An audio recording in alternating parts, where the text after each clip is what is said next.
Hey guys, welcome back to the channel. I have another FICM test video.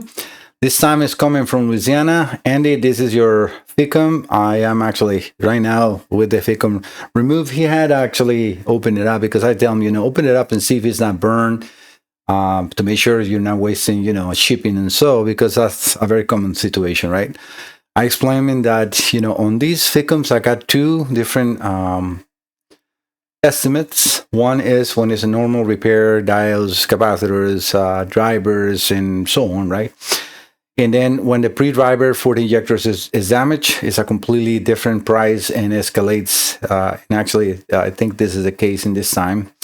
So I'm going to show you, because I already have done a few of the homework that I always do with these modules. So let me get this down from here and move you over first to see, so you guys see and him himself. Let me get his cover 1 second.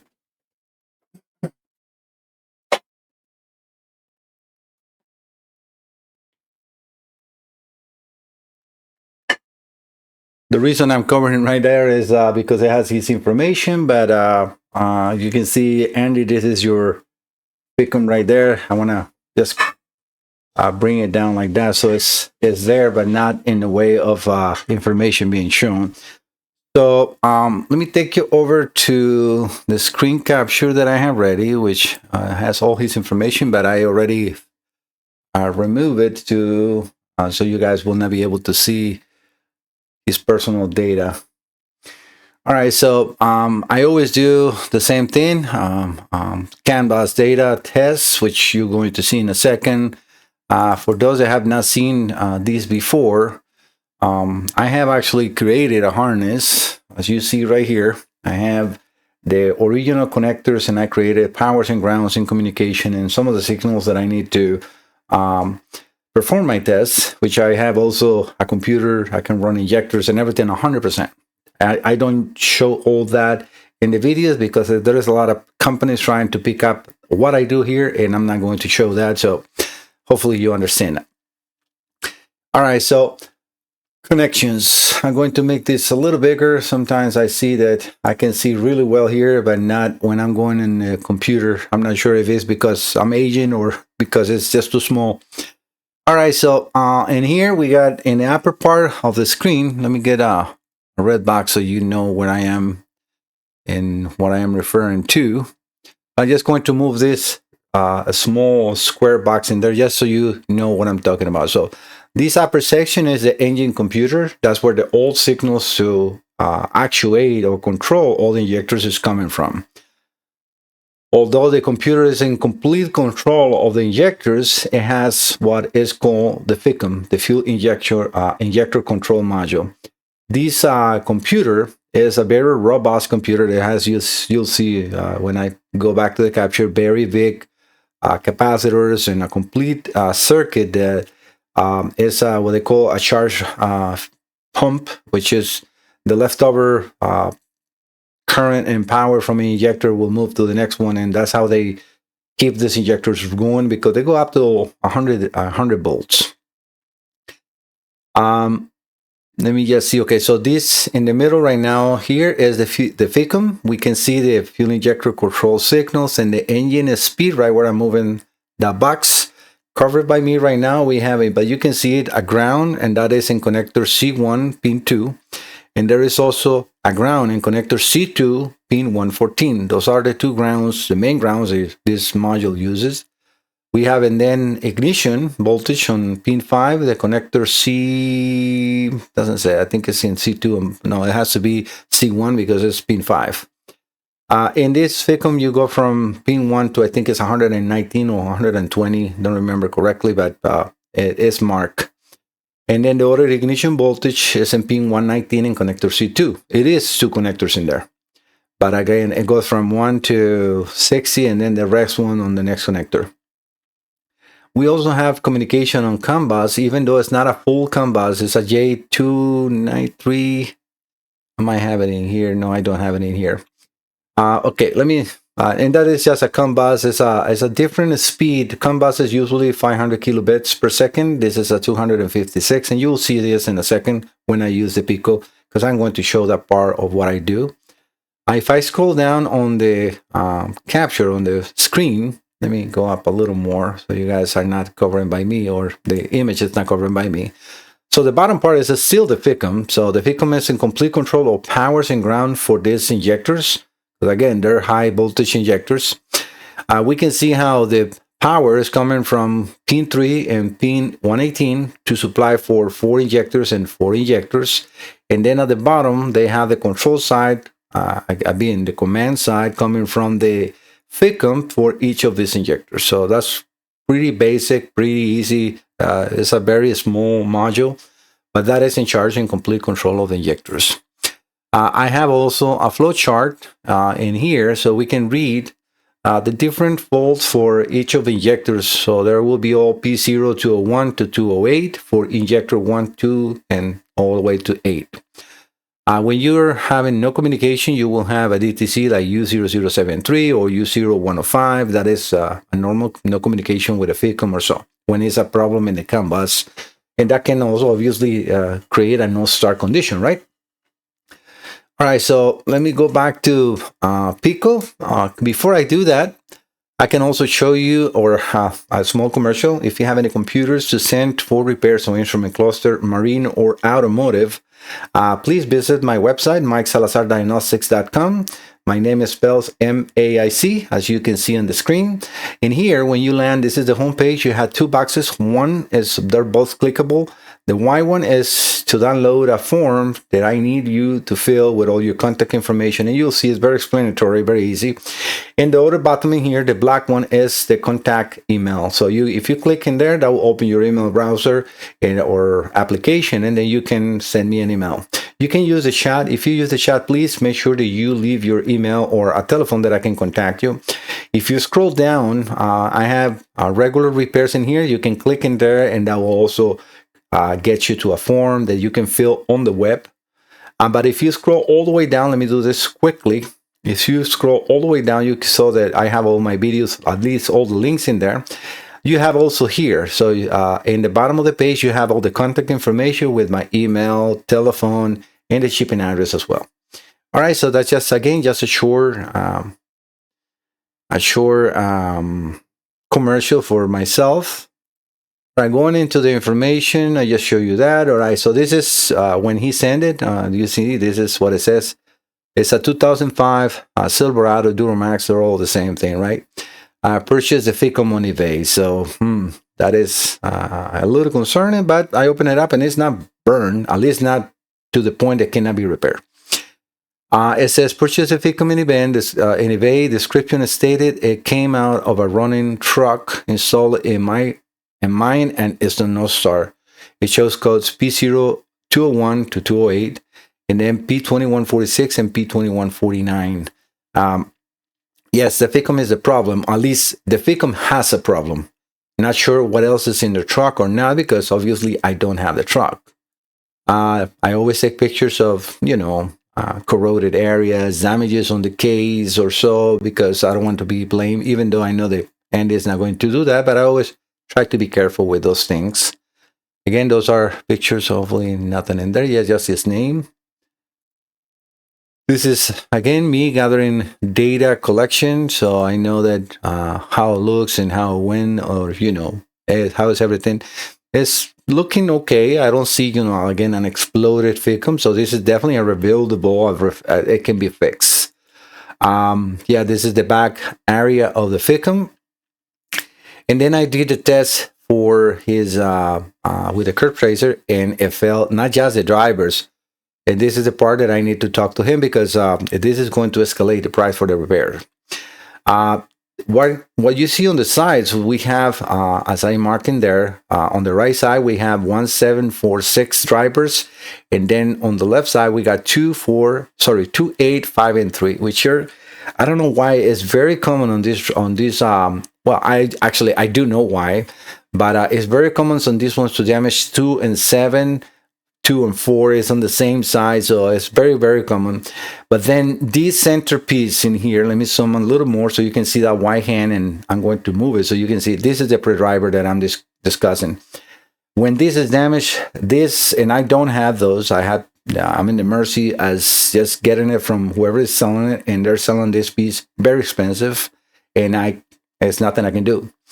And they know, I mean, this is coming to an end. They probably have, I don't know, maybe hundreds or I don't know how many, because they don't disperse that information. And they know that this is going to come to an end, so they're trying to gouge or get as much as money as they can to whatever is left, because they know that these trucks are worth a lot of money. They're very beautiful and very good trucks, and these can prevent the truck from running. Either way, when these modules were new, they were like over, $3,000. So they know that, and they're charging for that same reason. And that is now letting me or making me have to raise also the price of my repairs, because I cannot do it otherwise, right? What else? That's it. All right, so let me go over to the Microscope, which I have ready. So in here, I got a capture that I took from his FICM, and we can see the can high and can low, and then the messages. The reason they are red is because I have nothing connected to, and then it's just the FICM saying somebody there, somebody there, somebody there. So it's sending the same ID message, and you can see here, as I am, hopefully you can see I'm touching that A right now, almost close to my image on the left side of bottom of the screen. But all the message IDs are 18FF0F2. So all the messages are the same. All right, so I'm going to first run the scope. For those that don't know how to do all this, I'm going to remove all this, and I'm going to even delete the math channel. So we're going to start from scratch. For these, I have changed and it's not really that necessary, but I can do it in here, so it's not a problem, because I'm only using 2 channels on the oscilloscope. So when you want to gather data, especially when you're going to decode a canvas, you want to up your sample rate. So it's not a partial of a line going up or down that otherwise the decoder will read wrong, right? So you want to get as much as a sample rate as you can, because all you want to, if you're decoding, right? If you're not decoding and all you see is activity, then you don't have to. In Microscope, I can do that. So I can either go by buffer memory, which is going to go by 5 million samples in there. You can see that, or I can do it as sample rate. If I go into sample rate, I can increase this up, which actually is now maxed out when I went into buffer memory. I don't know why. Let me just run it. Oh, it was actually running. So maybe that is actually better, because let me just see.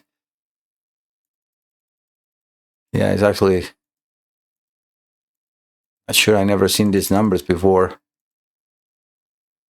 Yeah, it's going into 2 giga samples, you see, but that is, what you need to see is the upper part. See, it says samples, 4 million samples per second, sample rate 200 million samples per second. And that is because I had 2 channels selected. So no matter how much I put in here, if I turn this channel off, let me show you that. If I turn the channel off and I go now onto this same area that I was, let me just go again into sampling. Let me stop this. Let's see if I can, yeah, you see it went up to 400 million samples. So it was before in 200, now it's in 8 million. Nothing of 2 giga samples. This is definitely not going to happen on this. The most you can do is 400 million samples, 400 million samples, which is great. I mean, that's it's a huge amount. You don't need that. We don't need this for this much for this kind of signal that we're looking into it. 2 milliseconds per division, yes, because I want to capture as much as, and then I can zoom in, and this is I got enough sample rate to do that. All right, let me turn this on. All right, immediately we can see activity. That is already telling me the computer is up and alive, and this is good because that tells me the microprocessor inside this module is good. This should talk, this should give you codes, and it does because he told me he's getting codes. No local communication in there. So when you're trying to decode, the first thing you want to do is you want to create a math channel. You want to make sure when you're doing that, that the blue channel is can high and the red channel is the can low. How do you know which one is which? Pretty simple. Let me just show you. If I go over to the blue channel and I put two cursors, I want to see where is the center. We are, let's say, 2.5 volts. So this signal is going from 2.5 to 3.8, let's say. If I do the same thing on the red channel, this is going from 2.5 to 1 volt. So the positive side, the highest voltage, or from the 2.5, right, because that's the middle of the COM bus, is the blue channel. So that's kind of high. That's what they call it, because it will go from 2.5 to 3.5 or 3.8, and low because it will go from 2.5 low, right? So that's why it's called kind of high, kind of low. All right, but you want to make sure that you do that. I mean, you can do it, but to make it simple, because if you follow this, you will always do it correct. You're going to set up a match channel, and it's going to be A minus B. This is at the end what all the modules see. Not what we see on the top. And this is what the transceivers inside these modules will decode, and it will send over to the microprocessor. So that's the correct signal. The amplitude in these COM bus is a little higher than normal from a regular COM bus. Again, it's very, very different than the automotive COM bus, because this is kind of like a truck COM bus. So it's going from 0 to 2.6, so let's say 0 to 2.5 volts. So that is, again, A minus B.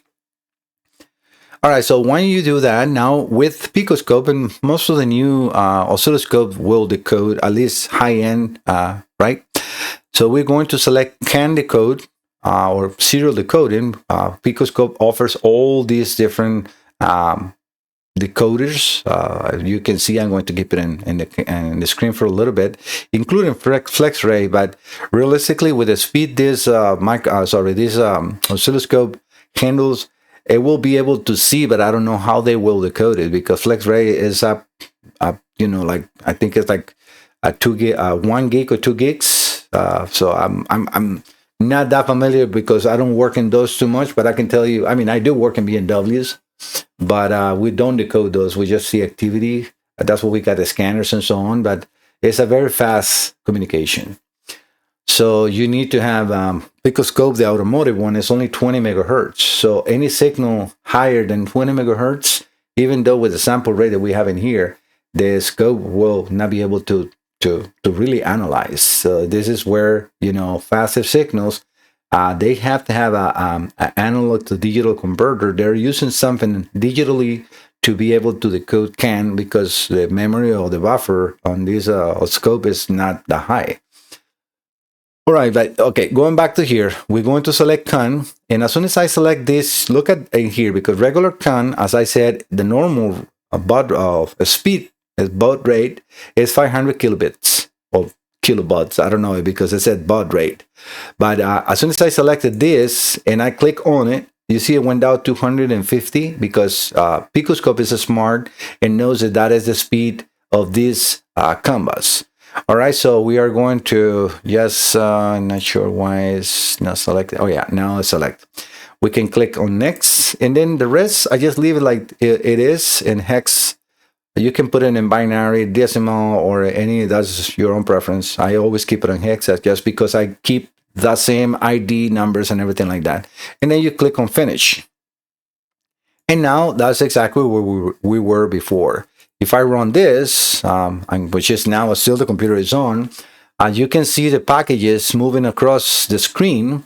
And sometimes we get an error here and there, at least. Well, it's hard to say in here now because I'm going to stop it. But if I go like a CRC valid, high and low, you see how those are in red?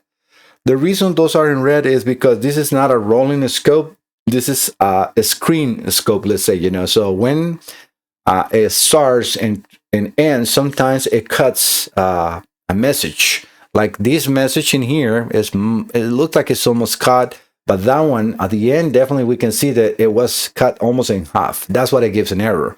If I click in here, that will take me over to where that error is, and we can see that it's at the end of that message. So that's why is that error in there, but it's no error. So if I make that time base even longer, it will be less and less errors. And it's no errors, it's just like I said, because of the window. And this is very unique to this oscilloscope. But yeah, so Andy, here as far as communication, I don't see any problems, and I already saved that these pass the test. So communication is good. Well, let's go over to. Let me move this to. Let me see if I can do this 1 second because I don't have my glasses on me. Either. But I had it here. Let's go right here. Let me see. Yes. Okay. I have the Oscilloscope now ready here because I want to show you something, Andy, and all of you. No, I'm not going to be able to. You see, this sometimes it happens, and I don't know why it does this. Because in order for me to now show you what I wanted to show you, I will have to completely stop the recording and start the recording again. And I'm not going to do that. So what I can do, let me think about it. Let me see if I power this up because it's not really this. Let me just show you. I'm going to remove the power from that camera, and even if I turn this on, I don't think it's going to fix it. So I know it's OBS. The software that I use is called OBS, and I'm not sure why when I use that camera specifically, it freezes up. I'm not sure if it's something inside that is not liking, or if it's just because it's too many cameras connected to it, which I mean, I didn't know it was an amount to it. All right, let me just see. Yeah, we're still stuck on the same image. No difference. So, I will not be able even to use my microscope like that unless, let me try to do something else, guys. All right, guys, I was able to activate it. Perfect. Let me just, all right, so what I'm going to do, let me get myself into there. There's a circle right here so you guys can see me too. All right, so perfect. All right, so let me turn the computer on because I don't need power for this. What I want you to see is what we have here. So let me get this into closer look. Yeah, perfect right there. Let me kind of like, because right now I got, sorry for the shakiness in there, but I have a different boom arm on my oscilloscope. So I gained a lot of room in my desk now. I'm very happy. All right, so what I want you to see is, let me get this into focus.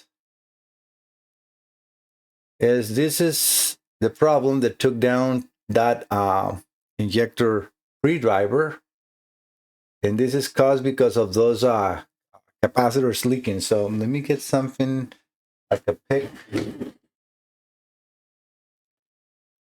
It's a pick in here. Yeah, right. All right, so this is what I'm talking about right here. So this section right here, you see, it's even fluid right here. You see, and that's acid. So that is acid from the capacitors leaking through inside the board. Because, oh yeah, hydrolytic acid from the hydrolytic capacitors, right? And we can see that a little bit in here and there. If I move, I'm going to move actually the board and set to move the microphone so you guys can see that better. We have another spot right here. So you see right here, that is also, you see a fluid. And also right here. So this is, and that is what ended up taking this pre-driver for the injectors. Let me just zoom out a little bit and then get this into